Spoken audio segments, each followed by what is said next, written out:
क्रियाक्रम नहीं कर पाए, जिंदगी से बर्बाद हो जाए। मान जब हम बर्बाद हो जाएंगे तो मेरा भाई भी क्या हाल होगा, आप ही बताइए। उम्मीद कटवाता था। हाँ, कई बार कटवाता था, जो भी फसल कटवाता था 10-20 गुंडों को लेकर कटवाता था और हथियार के साथ कटवाता था। और मेरा भाई बोला भैया 2 अक्टूबर को हमारा जन्मदिन है, हमारे लिए कुछ है नहीं, तो हम बोले कि मदद तो हम कर देंगे।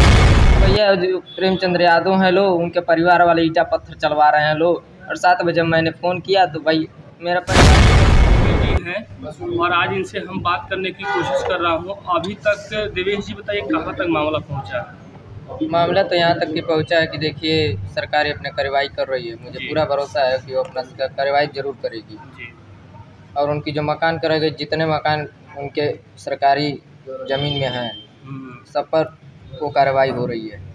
कल पैमाइश हुआ है जी, और पैमाइश में उनके वकील कर रहे हैं गलत पैमाइश हुआ है, तो क्या लग रहा है आप इस पे क्या आप कहेंगे? गलत पैमाइश नहीं हुआ है, जो हुआ है सही हुआ है। वो अपने बचाव के लिए कर रहे हैं ताकि वो सब लोग बच जाएं। लेकिन देखिए यही घटना किसी और के साथ होता तो क्या सरकार को अच्छा लगता? मेरे दिल पर तो जो गुजर रहा है मैं ही जान रहा हूँ। एक टाइम सुबह में उपवास रह रहा हूँ, शाम को भोजन भी नहीं जल्दी घोटा रहा है। ये बताइए कैसे हम घोटेंगे, हमें खुद नहीं पता है। इसी डिप्रेशन में हम उस दिन भर्ती भी हो गए। जिसका परिवार ही उजड़ गया है वो किसके सहारा जिएगा, आप ही बताइए।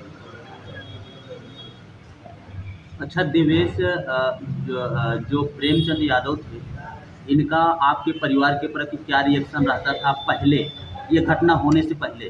देखिए घटने से पहले 2014 में चाचा जी का बैनामा करा लिए। हमारे चाचा जी मंदबुद्धि के थे, दिमाग से ठीक नहीं थे। उनको पहचान पत्र बनवाने गए थे, उसी हिसाब से वो उनको आना चाहिए पूछने के लिए कि आपका भाई खेत बाड़ी बेचने के लिए आया, कम से कम उनको राय ले लेना चाहिए था। उन्होंने नहीं लिया और तभी से 2014 से मेरे चाचा जी को गायब करके चाहे किडनैप करके जो भी कुछ सानी पानी वगैरह जो भी कराते थे, मतलब आज तक उनका पता नहीं चला। 9-10 सालों से उनके घर ही रहते हैं। घर ही सूरत में नौकरी करें, बातचीत हुई थी? नहीं, मुझसे नहीं बातचीत हो। जब प्रशासन ने बताया कि तुम्हारे भाई और भौजाई और दोनों भतीजे और एक भतीजा मर गया, तो उन्होंने सर नीचे कर लिया, हिम्मत नहीं लिया कि वो बोल सके। अगर जो वही कमा पहले और कर दिए होते ताकि मेरा परिवार साथ होता।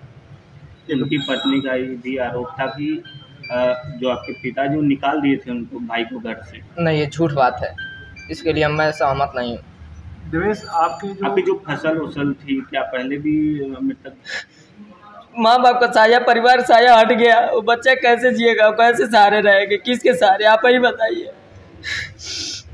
जो प्रेमचंद यादव पहले भी कटवाता था? हाँ, वो कई बार कटवाता था, जो भी फसल कटवाता था 10-20 गुंडों को लेकर कटवाता था और हथियार के साथ कटवाता था। उसकी पत्नी भी, उसके घर वाले आकर के हम लोगों को गाली गुस्सा मारपीट करके सब गलिवाते थे।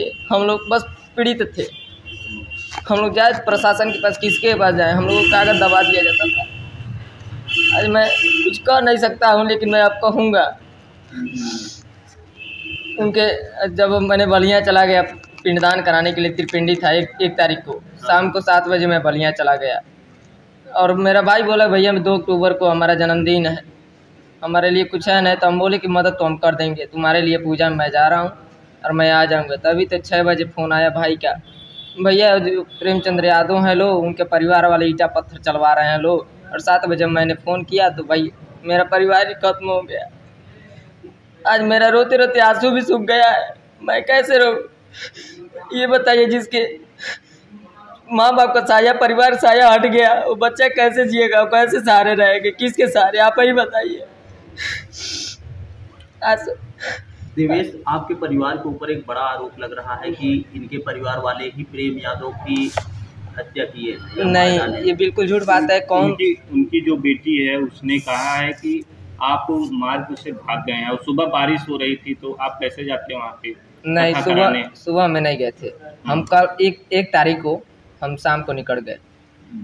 हम देवरिया आए थे, देवरिया से जाकर घर से देवरिया आकर के फिर बस धर के मैं बलिया के लिए चल पड़ा। 7 बजे बलिया में उपस्थित हो गया। अब जब सुबह में जगे तो हमको छत्रपिंडी कराने के लिए जब भैया बोले कि तुम तैयार हो जाओ, चला जाए, जजमान का फ़ोन आ रहा है। तो हमने कहा ठीक है, मैं चल रहा हूँ। तभी फ़ोन आया उसी बीच, तो हमारे गाँव का कोई लड़का है, हमें नहीं पता। देखिए उस समय हम खुद ही डिस्प्रेशन। सुबह आप अपनी बहन से बात किए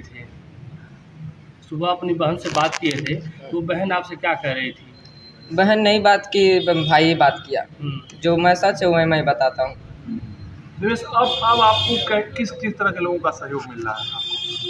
सहयोग तो बहुत अच्छे भी मिल रहे हैं, लेकिन देखिए आज भैया नहीं होते और जयप्रकाश निषाद जी नहीं होते, वही मेरे माँ बाप, वही सब कुछ है।